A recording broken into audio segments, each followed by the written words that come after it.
Assalamu alaikum students. In our today lecture we are going to discuss regarding the prime ideal. तो previous lecture में हमने discuss किया था principal ideal क्या होता है और उससे रिलेटेड हमने एक रिज़ल्ट डिस्कस किया था। तो आज के लेक्चर में हम देखते हैं कि व्हाट इज़ प्राइम आइडियल।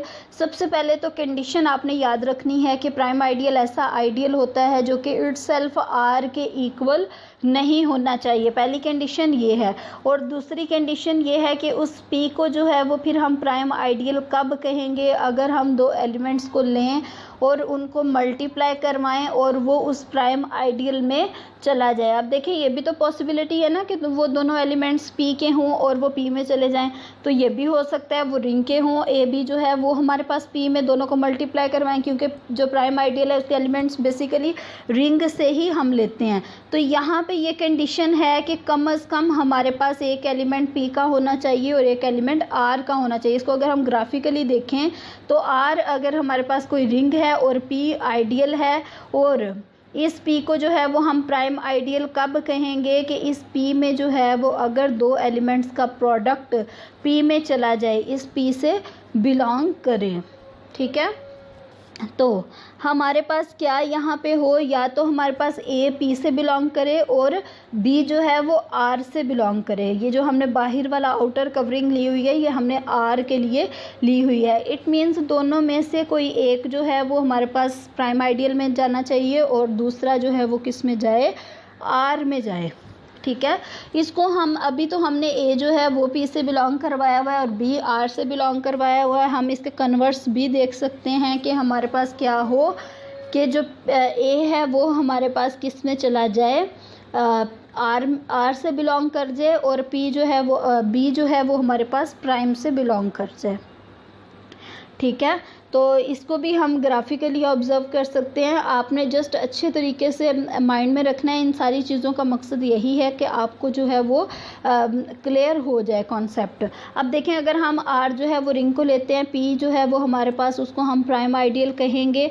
अगर हमारे पास ए बी का प्रोडक्ट किससे बिलोंग करता है, इस पी से बिलोंग करता है, तो पहले हमने डिस्कस किया था या तो ए पी से बिलोंग करे और बी आर से बिलोंग करे। अब हम सेकेंड केस यहाँ पे देख रहे हैं कि बी जो है वो हमारे पास पी से बिलोंग करे या फिर जो ए है वो आर से बिलोंग करे। इसी को अब हम देखते हैं प्रॉपर। सबसे पहली कंडीशन क्या हो कि पी जो है वो हमारे पास आर के इक्वल नहीं होना चाहिए। मैक्सिमल आइडियल में भी यही कंडीशन थी, यहाँ पे भी यही कंडीशन है।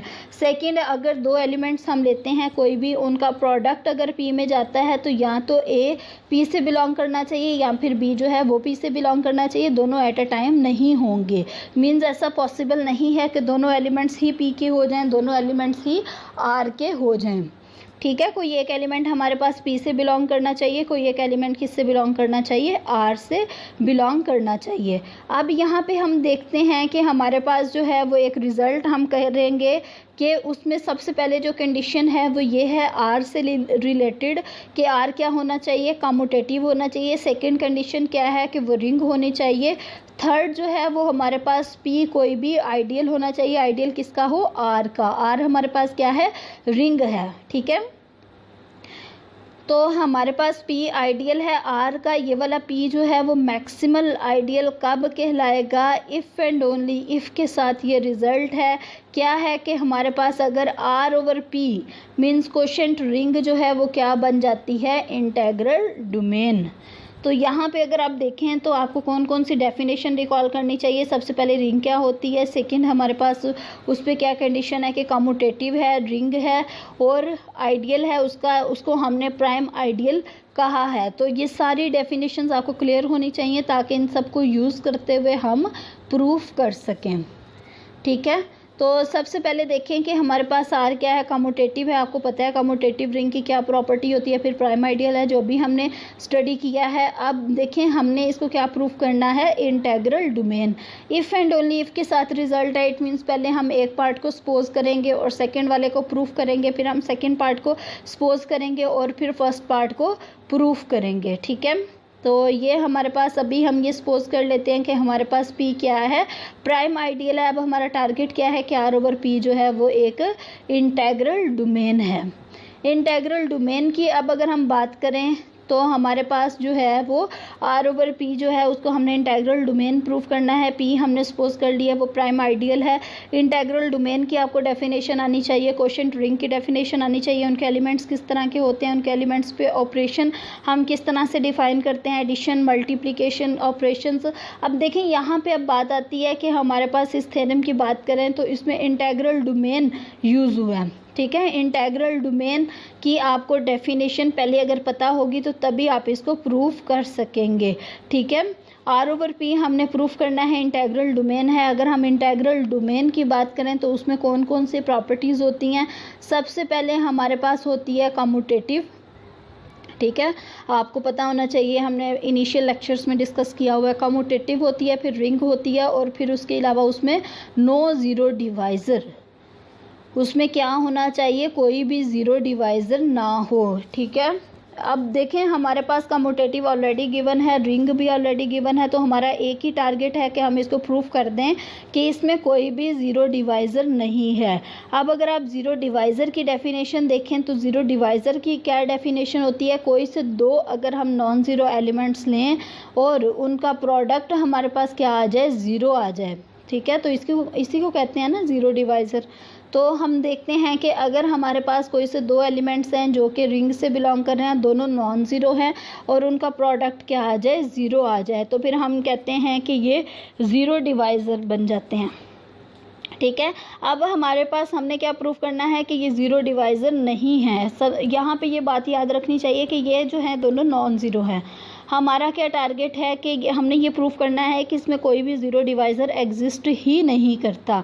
अगर एग्जिस्ट ही नहीं करता तो इट मीन्स कि हमारे पास कोई से दो नॉन ज़ीरो अगर हम एलिमेंट लें, अगर उनका प्रोडक्ट ज़ीरो है तो कम से कम एक जो है वो हमारे पास ज़ीरो होना ज़रूरी है। ऐसे ही है, तो अगर आप इस कोई से दो एलिमेंट्स लें, उनका प्रोडक्ट हमारे पास अगर ज़ीरो हो तो दोनों अगर नॉन ज़ीरो होंगे तो वो तो ज़ीरो डिवाइज़र की डेफिनेशन बन जाएगी, इसलिए कम से कम एक हमारे पास ज़ीरो के इक्वल होगा। ठीक है, तो ये हमारे पास इसको देखते हैं कि किस तरह से हम इसको प्रूफ करते हैं। सबसे पहले हम देखते हैं कि हमारे पास क्वोशिएंट रिंग की जो है वो आइडेंटिटी क्या होती है और क्वोशिएंट रिंग का जो है वो ज़ीरो एलिमेंट क्या होगा, क्योंकि जब तक हमें इन चीज़ों का नहीं आइडिया होगा हम फर्दर जो है वो प्रोसीड नहीं कर सकते हैं, हमारे लिए मुश्किल होगा। ठीक है, तो हम इसको देखते हैं। तो देखें कि हमारे पास जो है वो क्वोशिएंट रिंग होती किस तरह की थी, कुछ R/I फॉर्म की होती थी। R हमारे पास रिंग होती थी, I उसका आइडियल होता था। आपको पता है कि R/I क्या बनाता है, क्वोशिएंट रिंग बनाता है। तो अब अगर देखें इसकी आइडेंटिटी की बात करते थे तो R की आइडेंटिटी और plus I as it is आ जाता था। आपको पता है कि इसके एलिमेंट्स इसी फॉर्म के होते हैं। अगर आइडेंटिटी की बात करें तो R की आइडेंटिटी आ जाएगी। इसी तरह अगर हम इसके ज़ीरो डिवाइज़र में इसका जो है वो ज़ीरो एलिमेंट डिस्कस करें कि वो ज़ीरो एलिमेंट किस फॉर्म का होगा, R में से हमने ज़ीरो ले लिया और I हमारे पास एज इट इज़ आ जाएगा। ठीक है, ये चीज़ें आपने माइंड में रखनी है ताकि हमारे लिए जो है वो इसको डिस्कस करना आसान हो जाए। तो हमने क्या किया कि हमने कोई से दो एलिमेंट्स लिए हैं, एक तो हमारे पास A+P है और दूसरा क्या है, B+P है। ठीक है, हमारा टारगेट क्या है कि हमने प्रूफ करना है कि R/P जो है ये जो quotient ring with maximal ideal P है, तो इसमें जो है वो कोई भी ज़ीरो डिवाइज़र एग्जिस्ट नहीं करता। इसके हम कोई से दो एलिमेंट्स लेंगे। आपको पता है क्वोशिएंट रिंग के एलिमेंट्स जो है वो A+P B+P फॉर्म के होंगे, और अगर इसमें कोई भी ज़ीरो डिवाइज़र एग्जिस्ट नहीं करता इट मीन्स ये दोनों नॉन ज़ीरो हमने लिए हैं। हमने ये प्रूफ करना है दोनों में से कम एक जो है वो ज़ीरो है। तो ये हमारे पास क्वोशिएंट रिंग की आइडेंटिटी जो होती है वो $0+P होती है, ये इसका ज़ीरो एलिमेंट होता है। ठीक है, तो इसको देखते हैं फर्दर। अगर हमने इसको सॉल्व करना है तो इस पर हम क्वोशिएंट रिंग की जो है वो मल्टीप्लिकेशन की प्रॉपर्टी यूज़ करेंगे। आपको पता है कि अगर हम कोई से दो एलिमेंट्स लें, उनको आपस में मल्टीप्लाई करवाएं तो पहले वाले एलिमेंट्स आपस में मल्टीप्लाई हो जाते हैं, जो आइडियल होता है वो एज इट इज़ साथ में ऐड हो जाता है। ये लिख के भी मैं आपको दिखा रही हूँ कि अगर हमारे पास A+P हो और B+P हो तो इसमें क्या होता है कि AB जो है वो आपस में मल्टीप्लाई हो जाता है और P एज इट इज़ आ जाता है। तो यही चीज़ हमने यहाँ पे यूज़ की है। अब यहाँ पे अगर आप देखें तो हमने एक रिज़ल्ट जो काफ़ी काफ़ी दफ़ा यूज़ किया हुआ है उसी को दोबारा यूज़ करने जा रहे हैं कि a+h is equal to h होगा। कब होगा? अगर ये वाला जो a है वो किससे बिलोंग कर जाए? h से बिलोंग कर जाए। अब जो हमारी रिक्वायरमेंट है उसमें हमारे पास a की बजाय क्या है? ab है और h की जगह पे p है। ठीक है, तो यहाँ पे हम क्या लिखेंगे कि AB हमारे पास किससे बिलोंग करता है? P से बिलोंग कर रहा है। ठीक है, अब देखें लेकिन P क्या है हमारे पास? P तो हमारे पास प्राइम आइडियल है। P हमारे पास प्राइम आइडियल है। प्राइम आइडियल की डेफिनेशन यही है कि अगर दोनों का प्रोडक्ट जो है वो P से बिलोंग करता है तो या तो A हमारे पास P से बिलोंग करेगा या फिर B हमारे पास P से बिलोंग करेगा। अब देखें अगर A हमारे पास P से बिलोंग करता है और या फिर B हमारे पास P से बिलोंग करता है तो सेकंड जो है वो हमारे पास इसी रिज़ल्ट को हम दोबारा यूज़ करते हैं। इसको रिवर्स ऑर्डर में अब हम यूज़ करते हैं कि हमारे पास अगर A जो है वो इससे बिलोंग करता था तो हम उसको लिखते थे a+h is equal to h। यहाँ पे A की जगह पे हमारे पास A ही है और H की जगह पे क्या है? P। तो यहाँ पे हम लिखेंगे a+p is equal to P। ठीक है, तो ये हमारे पास आ गया। सेम इसी पैटर्न पे हम B के लिए लिख लेंगे कि हमारे पास b+p is equal to P आ जाएगा। ठीक है, अब यहाँ पे देखें कि एट अ टाइम हमारे पास इन दोनों में से कोई एक एलिमेंट ही P के इक्वल आएगा। सेम एलिमेंट तो नहीं हो सकते। इट मीन्स दूसरा एलिमेंट जो है वो P के इक्वल नहीं है। ठीक है, एक एलिमेंट हमारे पास P है, दूसरा एलिमेंट जो है दोनों में से कोई एक एलिमेंट P है। इसका मतलब है सेकंड जो है वो हमारे पास फिर ज़ीरो हो सकता है। ठीक है, क्योंकि ज़ीरो डिवाइज़र ना होने के लिए यही होना लाजमी है कि दोनों में से कम एक एलिमेंट अगर ज़ीरो हो जाता है तो डेफिनेटली प्रोडक्ट जो है वो ज़ीरो हो जाएगी। ठीक है, तो ये हमने ये शो कर दिया कि एक एलिमेंट जो है वो हमारे पास दोनों में से एक एलिमेंट जो है वो P के इक्वल है और यही हमारी रिक्वायरमेंट थी। इससे क्या पता चलता है कि इसमें ज़ीरो डिवाइज़र नहीं है। ठीक है, कोई भी ज़ीरो डिवाइज़र एग्जिस्ट नहीं करता। यही हमारा जो था वो टारगेट था। इट मीन्स जो रिंग है हमारे पास P R रिंग है और P हमारे पास प्राइम आइडियल है। इसकी जो कोशेंट रिंग है वो क्या बन गई है? Integral domain. अब अगर हम इसके कन्वर्स पार्ट से रिलेटेड डिस्कस करें तो कन्वर्सली अब हम क्या प्रूफ करेंगे कि R/P हमारे पास क्या है? इंटेग्रल डोमेन है। तो हमारा टारगेट क्या होगा? P जो है वो प्राइम आइडियल है। प्राइम आइडियल प्रूफ करने के लिए हम क्या करेंगे कि दो एलिमेंट्स का प्रोडक्ट जो है वो P से बिलोंग करवा देंगे। तो हम प्राइम आइडियल की जो है वो कंडीशन को चेक करेंगे कि whether A belongs to P और B बिलोंग्स टू P। ठीक है, यही यहाँ पे मेंशन है। लेट R/P जो है हमारे पास कोशेंट रिंग है, बी एन इंटेग्रल डोमेन। ये हमारे पास क्या है? इंटेग्रल डोमेन है।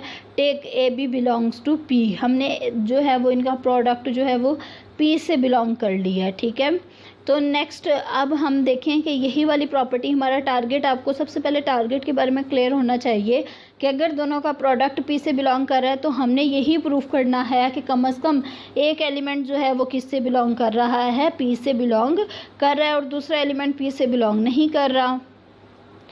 ठीक है, तो इट मीन्स के हम जो है वो क्या करेंगे कि जब AB जो है वो P से बिलोंग करवाएंगे तो जो रिज़ल्ट अभी हम काफ़ी दफ़ा यूज़ कर चुके हुए हैं उसी रिज़ल्ट को हम दोबारा यूज़ करेंगे कि दो एलिमेंट्स का जो प्रोडक्ट है वो हमारे पास P के इक्वल होता है।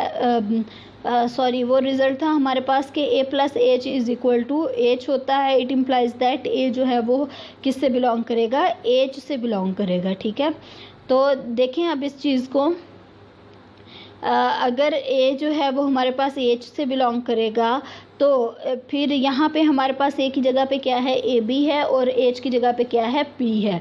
तो यहाँ पे हम लिखेंगे AB+P is equal to P।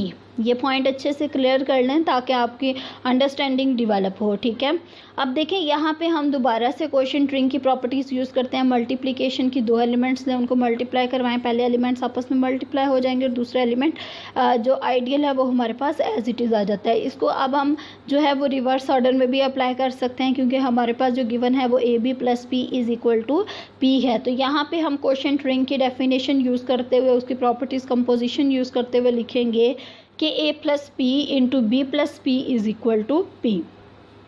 Okay, clear है यहाँ तक सबका? ठीक है। अगर आपको नहीं क्लियर तो वीडियो को पॉज करें और दोबारा से देखें आगे मूव करने से पहले, ठीक है। तो यहाँ पे हमारे पास हो गया a plus P B plus P is equal to P. It means that either a plus P जो है वो हमारे पास p के इक्वल होगा या फिर b प्लस पी p के इक्वल होगा। तो यही रिजल्ट हम दोबारा यूज़ करेंगे। यहाँ पे h की जगह पे क्या है, p है, और a की जगह पे एक दफ़ा हम a लिखेंगे और एक दफ़ा हम b लिखेंगे।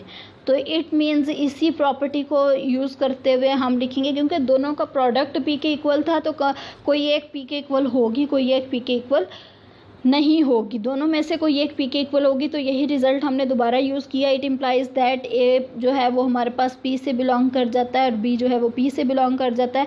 अगर आप प्राइम आइडियल की डेफिनेशन देखें तो वो यही थी कि अगर दोनों का प्रोडक्ट p से बिलोंग करता है तो या तो a p से बिलोंग करना चाहिए या फिर b जो है वो p से बिलोंग करना चाहिए। दोनों एट ए टाइम होल्ड नहीं कर सकती। तो इस तरह से हमारा रिजल्ट कंप्लीट हो गया। हमने प्राइम आइडियल प्रूफ करना था जो कि हम प्रूफ कर चुके हैं। नेक्स्ट हम देखते हैं सिंपल रिंग क्या होती है। सिंपल रिंग देखने से पहले आपने सिंपल ग्रुप के से रिलेटेड पढ़ा होगा। उम्मीद है कि आपको याद होगा, वैसे मुश्किल ही है कि आपको याद हो। खैर मैं रिवाइज़ करवा देती हूँ कि सिंपल ग्रुप क्या होता था, जिसका कोई भी नॉर्मल सब ग्रुप ना हो, ठीक है। यही हमारे पास सिंपल ग्रुप की जो थी वो डेफिनेशन थी कि उसका क्या हो, नॉर्मल सब ग्रुप ना हो। अब सिंपल रिंग की क्या डेफिनेशन है कि ऐसी रिंग जिसका कोई भी नॉन ट्रिवियल आइडियल ना हो, मीन्स उसके जस्ट क्या हो, ट्रिवियल आइडियल ही हो।